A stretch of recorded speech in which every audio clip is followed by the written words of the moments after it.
ಮಾಧ್ಯಮ ಮಿತ್ರರಿಗೆ ನಮ್ಮ ತಂಡದ ಪರವಾಗಿ ನಿಮಗೆ ಸ್ವಾಗತ, ಜೊತೆಗೆ ನನ್ನ ವಂದನೆಗಳು. ಇವತ್ತು ನನಗೆ ಟ್ರಿಪಲ್ ಧಮಾಕ. ನಾನು ಅಂದ್ಕೊಂಡಿರಲಿಲ್ಲ ನನ್ನನ್ನು ಆಹ್ವಾನಿಸ್ತಾರೆ ಈ ಟೈಟಲ್ ಲಾಂಚ್ಗೆ ಅಂತ.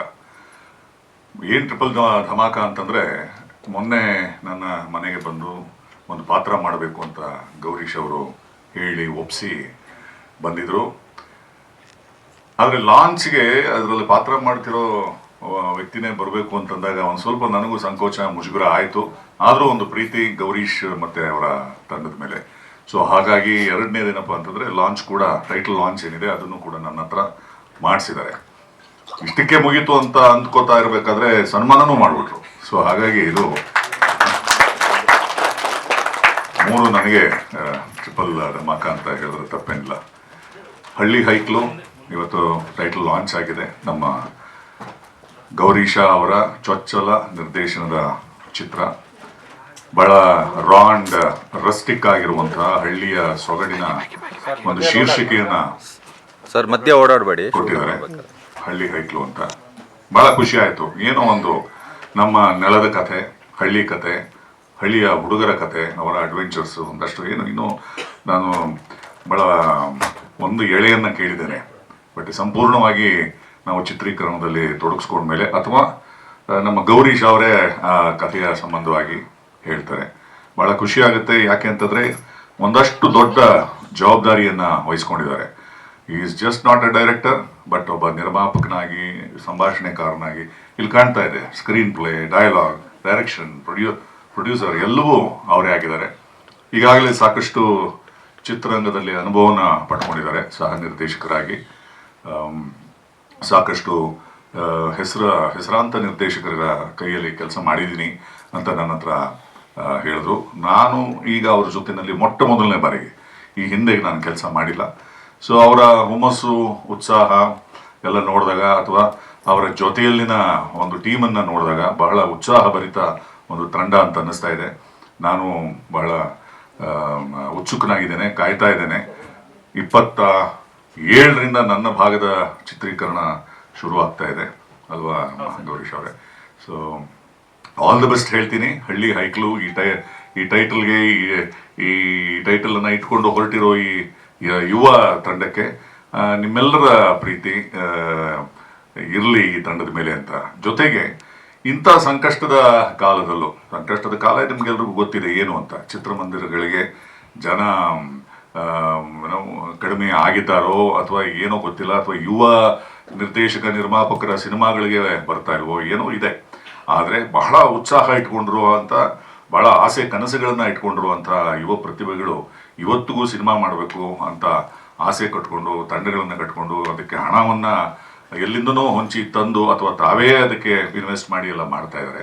ಸೊ ನಿಮ್ಮ ಮಾಧ್ಯಮದ ಮುಖಾಂತರ ದಯಮಾಡಿ ಈ ಒಂದು ಒಳ್ಳೆಯ ಚಿತ್ರಕ್ಕೆ, ಈ ಒಂದು ಯುವ ತಂಡಕ್ಕೆ ನಿಮ್ಮ ಪ್ರಚಾರ, ಪ್ರೀತಿ, ಪ್ರೋತ್ಸಾಹ ಇರಲಿ ಅಂತ ಹೇಳ್ತಾ, ನನಗೆ ಅವಕಾಶ ಮಾಡಿಕೊಟ್ಟಿದ್ದಕ್ಕೆ, ನಿಮ್ಮನ್ನೆಲ್ಲ ಭೇಟಿ ಮಾಡೋದಕ್ಕೆ ಒಂದು ಕಾರಣ ಆಯಿತು. ಹಾಗಾಗಿ ಥ್ಯಾಂಕ್ಸ್ ಹೇಳ್ತೀನಿ. All the best. ಹಳ್ಳಿ ಆಯಿತು. Thank you. ಸಿನಿಮಾ ಮಾಡ್ತಾ ಇದ್ದೀನಿ. ಈಗಿನ ಜನ್ರೇಷನ್ನು 16 ಇಯರ್ಸಲ್ಲಿ ಹುಡುಗರ ಲೈಫ್ ಹೆಂಗಿರ್ತದೆ ಅದನ್ನು ಬೇಸ್ ಇಟ್ಕೊಂಡು ಸಿನಿಮಾ ಮಾಡ್ತಿದ್ದೀನಿ. ಒಂದೊಳ್ಳೆ ಮೆಸೇಜ್ ಇಟ್ಕೊಂಡು ಮಾಡ್ತಾಯಿದ್ದೀನಿ. 4 ಜನ ನಮ್ಮ ಹುಡುಗರು ಆಡಿಷನ್ನು ಮಾಡಿದ್ದೀನಿ. ಜೊತೆಗೆ ನಾನು ಹಂಗೇನೆ ಪರಿಚಯ ಕಡೆಯಿಂದ ನನಗೆ ಈ ಏಜ್ಗೆ ಬೇಕು ಅಂತ ಪರ್ಟಿಕ್ಯುಲರ್ಗೆ ಆ ಥರದ ಹುಡುಗನೇ ನೋಡಿದ್ದೀನಿ ಸರ್. ಎಲ್ಲೆಲ್ಲಿ ಶೂಟಿಂಗ್ ಪ್ಲಾನ್ ಮಾಡ್ಕೊಂಡು ಸರ್ ಎಲ್ಲ ಚನ್ನರಾಯಪಟ್ಟಣ, ಕಿಕ್ಕೇರಿ, ವಿಲೇಜ್ ಸಬ್ಜೆಕ್ಟ್, ಒಂದೇ ಹಳ್ಳಿ ನಡೆ ಅಂತ ಸ್ಟೋರಿ. ಸರ್ ಸಾಕಷ್ಟು ಸ್ಟೋರಿಗಳು ಈ ಥರ ಬಂದಿದೆ. ನಿಮ್ಮ ಸ್ಟೋರಿಲಿ ಏನಾದರೂ ವಿಭಿನ್ನತೆ ಇದೆಯಾ ಅಂತ? ಖಂಡಿತವಾಗ್ಲೂ ಇದೆ ಮೇಡಮ್. ಅದ್ರ ಬಗ್ಗೆ ಹೇಳ್ಬೇಕಂದ್ರೆ, ನಿಮಗೆ ಸಾಧಾರಣವಾಗಿ ಎಲ್ಲ ಸಿನಿಮಾಗಳು ಬರುತ್ತೆ, ಒಂದು ಲವ್ ಜನರು, ಒಂದು ಕಾಮಿಡಿ, ಒಂದು ಇದು ಹಿಂಗೆ ಹೋಗುತ್ತೆ. ಬಟ್ ನಾನು ಒಂದು ಕಾಮಿಡಿ ಜನರಲ್ಲೇ ಒಂದು ವಿಷಯ ಹೇಳ್ಕೊಟ್ಟಿದ್ದೀನಿ ಮೇಡಮ್. ಅಂದರೆ ಟೋಟಲಿ ಹಳ್ಳಿನಲ್ಲೇ ಟ್ರಾವೆಲ್ ಆಗುವಂಥದ್ದು ಫುಲ್ ಸಿನಿಮಾ ಹೇಳಿದ್ದೀನಿ. ಒಂದು ಮೆಸೇಜ್ ಇರುತ್ತೆ, ಒಬ್ಬ ತಂದೆ ತಾಯಿ ಮಕ್ಕಳು ಹೆಂಗೆ ಬೆಳೆಸ್ಬೇಕು, ಮತ್ತು ಆ ಏಜ್ ಹುಡುಗರು ಹೆಂಗೆ ಬದುಕಬೇಕು, ಬದುಕೋದ್ರೆ ಲೈಫ್ ಹೆಂಗಿರ್ತದೆ, ಒಂದಷ್ಟು ವಿಷಯಗಳು ಇಟ್ಕೊಂಡು ಮಾಡ್ತಾಯಿದ್ದೀನಿ.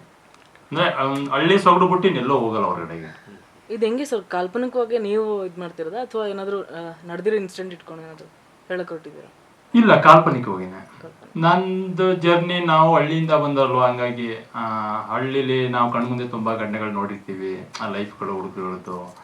ಹಾಗಾಗಿ ಅದ್ರ ಬೇಸ್ ಮೇಲೆ ಇಟ್ಕೊಂಡು ಮಾಡ್ಬೇಕು ಅನ್ನೋದು ಪ್ಲ್ಯಾನ್ ಇತ್ತು, ಹಾಗಾಗಿ ಹಂಗೆ ಮಾಡ್ತಾಯಿದ್ದೀವಿ. ಸರ್ ತಮ್ಮ ಬಗ್ಗೆ ಹೇಳಿದೆ, ತಾವು ಏನೇನು ಮಾಡ್ಕೊಂಡಿದ್ದೀರಾ ಮುಂಚೆ? ಸರ್ ನಾನು ಬೇಸಿಕಲಿ AR ಗೊತ್ತಲ್ಲ ಸರ್, ನಮ್ಮ ಮಾಸ್ಟ್ರು ಅವರು, ಅವ್ರ ಹತ್ರ ವರ್ಕ್ ಮಾಡ್ತಿದ್ದು 10 ಇಯರು. ನಾನು ಇಂಡಸ್ಟ್ರಿ ಬಂದು ಆಲ್ರೆಡಿ 18 ಇಯರ್ಸ್ ಆಯಿತು. ಬೇಸಿಕಲಿ ಲೈಟ್ ಬಾಯಾಗಿ ಬಂದೆ, ಹಂಗಿಂದ ಬಂದು ಅಸಿಸ್ಟೆಂಟ್ ಡೈರೆಕ್ಟ್ರು, ಸೀರಿಯಲ್ಗಳೆಲ್ಲ ಮಾಡ್ಕೊಂಡು ಅಲ್ಲಿಂದ ಸಿನಿಮಾಗೆ ಬಂದೆ. ನಮ್ಮ ಮಾಸ್ಟರ್ ಜೊತೆಗೆ ವಜ್ರಕಾಯಿ ಸಿನಿಮಾದಿಂದ ಅಪ್ ಟು ವೇದವ್ರಿಗೂ ನಾನು ಒಟ್ಟಿಗೆ ವರ್ಕ್ ಮಾಡಿದೆ. ಅಸಿಸ್ಟೆಂಟಾಗಿ ಬಂದವನು ಕೋಡಾಕ್ಟ್ರಿಗೆ ವರ್ಕ್ ಮಾಡಿದೆ. ಅದನ್ನು ಮುಗಿಸಿ ಇವಾಗ ನನ್ನದೇ ಸ್ವಂತ ಸಿನಿಮಾ ಮಾಡಬೇಕು ಅಂತ ಬಂದಾಗ ನನ್ನದೇ ಬ್ಯಾನಲ್ಲಿ ಪ್ಲ್ಯಾನ್ ಮಾಡ್ಕೊಂಡು ಒಂದಷ್ಟು ಮಾಡ್ತಾಯಿದ್ದೀನಿ ಸರ್. ಸರ್ ಶೂಟಿಂಗ್ ಎಲ್ಲ ಆಲ್ಮೋಸ್ಟ್ ಕಂಪ್ಲೀಟ್ ಆಗಿದೆ ಸರ್. ಸರ್ ಒಂದು ಶೆಡ್ಯೂಲ್ ಮಾಡಿದ್ದೀನಿ, ಇವಾಗ ಸೆಕೆಂಡ್ ಶೆಡ್ಯೂಲ್ ಇವಾಗ ಹೋಗಬೇಕು. ಇವಾಗ ಹೋದರೆ ಆಲ್ಮೋಸ್ಟ್ ಮುಗಿಸ್ಕೊಳ್ತೀವಿ ಸರ್.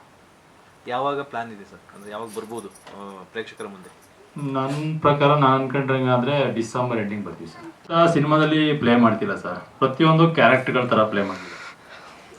ಯಾವುದೇ ಪಾತ್ರಗಳು ಕೂಡ ಹುಡುಗಿಯರು ಬರ್ತಾರೆ, ಮತ್ತು ಟೀಚರ್ ಕ್ಯಾರೆಕ್ಟರ್ ಬರುತ್ತೆ, ಮತ್ತು ಗೌಡ್ ಹೆಂಡತಿ ಕ್ಯಾರೆಕ್ಟರ್ ಇರ್ಬೋದು, ಮತ್ತು ಸುಶೀಲಾ ಕ್ಯಾರೆಕ್ಟ್ರು, ಒಂದಷ್ಟು ಬಸ್ವಿ ಕ್ಯಾರೆಕ್ಟ್ರು, ಈ ಥರ ಪ್ರತಿಯೊಂದು ಕ್ಯಾರೆಕ್ಟರ್ಗಳು ಬರುತ್ತೆ. ಆ ಕ್ಯಾರೆಕ್ಟರ್ಗಳು ತಂದೆ ಅದನ್ನು ಒಂದೊಂದನ್ನು ಹೇಳ್ಕೊಂಡು ಹೋಗುತ್ತೆ ಹೊರತು ಲೀಡ್ ಅಂತ ಯಾರನ್ನೂ ಪ್ಲೇ ಮಾಡ್ತಿಲ್ಲ ಸರ್. ಆಲ್ಮೋಸ್ಟ್ ಎಲ್ಲ PR ಮೀಟ್ ಮಾಡಿದ್ದೀನಿ ಲಾಸ್ಟ್ ಮೂವಿನಲ್ಲಿ. ಸೊ ಇದು ನನ್ನ 3ನೇ ಸಿನಿಮಾ. ಹಳ್ಳಿ ಹೈಕ್ಳು ಕಾನ್ಸೆಪ್ಟ್ ಕೇಳಿದ ತಕ್ಷಣ ನಾನು ಓಕೆ ಮಾಡಿದೆ. ಬಿಕಾಸ್ ಈ ಥರ ಒಂದು ಸಿನಿಮಾ ಈಗಿನ ಕಾಲದಲ್ಲಿ ಬರ್ತಾ ಇಲ್ಲ. ಯಾವುದೇ ಇದ್ರೂ ಥ್ರಿಲ್ಲರ್ ಬರ್ತಾ ಇದೆ, ಹಾರರ್ ರಿಲೇಟೆಡ್ ಬರ್ತಾ ಇದೆ. ಇದು ಹಳ್ಳಿ ಮೇಸ್ಟ್ರು ಅಂತ ನಮ್ಮ ರವಿ ಸರ್ ಮಾಡಿದರು.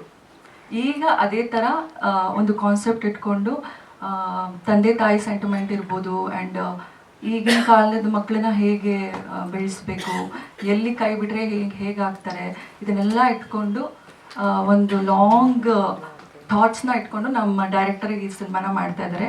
ಎಲ್ಲರೂ ಸಪೋರ್ಟ್ ಮಾಡಿ ಅಂತ ಕೇಳ್ಕೊತೀನಿ. Thank you. ನಮಸ್ತೆ ಎಲ್ರಿಗೂ. ನನ್ನ ಹೆಸರು ಅಪೂರ್ವ ಅಂತ. ನಂದಿದು ಫಸ್ಟ್ ಮೂವಿ. ನನ್ನ ರೋಲ್ ಬಂದ್ಬಿಟ್ಟು ಗೌಡನ ಹೆಂಡತಿ ರೋಲು. ಶೂಟಿಂಗ್ ಆಯ್ತಾ ಮೇಡಮ್ ನಿಮ್ಮದು ಯಾವುದಾದ್ರು? ಶೂಟಿಂಗ್ ಇಲ್ಲ ಆಗಿಲ್ಲ, ಯಾವುದು ಆಗಿಲ್ಲ. ಗೌಡನ ಹೆಂಡತಿಯಾಗಿ ಹೆಂಗಿರಬೇಕು ನೀವು? ಸರಿ ಸರ್. ಗೌಡನ ಹೆಂಡತಿಯಾಗಿ ಜೋರಾಗಿ ಮಾತಾಡಬೇಕು, ನೀವು ಸೈಲೆಂಟ್ ಆಗಿ. ಹೌದಾ?